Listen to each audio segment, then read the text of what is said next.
Recently I was looking through a men's magazine, and there was this big article in there about how to be a man.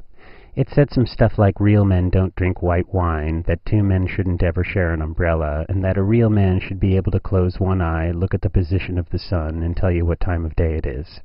When I was a little kid, I recall looking forward to being a man. I used to watch the men work in my dad's office, and see men reading the newspaper on park benches, and see the men on TV.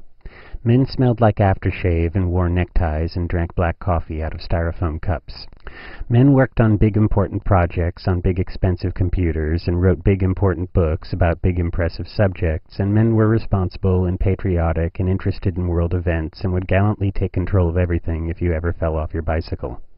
The life of a man at leisure looked pretty interesting too. I used to pick the lock on my dad's closet to get to his big stack of old Playboy magazines, and I thought my future life as a man was going to look like this, and this. Like I said, I was looking forward to being a man. By all popular biological definitions, I am now a man, and I'm still trying to figure out what I think about this. The role of man has changed a lot, and being a man is nothing like I thought it would be. I wonder if anyone else thinks it's kind of a confusing time to be a man. On one hand, I think it's kind of cool that the former roles of men and women have become a lot less defined, but on the other hand, I always feel sort of cool whenever I'm working with power tools. And on one hand, I think it's healthy that it's now far more acceptable for a man to express his sensitive side, but on the other hand, I always get sort of disturbed when I see a band that sounds like they have one testicle at most to share between themselves. On one hand, I never really related to the classic image of the macho man, but on the other hand, it's still a little disappointing to grow up expecting this and to come of age in an era of this. On one hand, I'm really quite happy that the balance of power between men and women is a lot more equal than it used to be, but on the other hand, I really dislike it when high-octane turbo-feminists seem to automatically assume that all men are chauvinistic pigs. But on the other hand still, whenever I encounter any average frat boys, it's usually a little easier to see their point.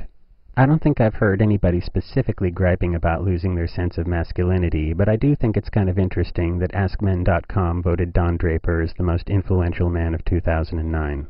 I also think it's interesting that Dockers has these advertisements that say, "Wear the pants," and that an Old Spice soap on a rope, which has been discontinued since 1991, will on average sell for $30 on eBay.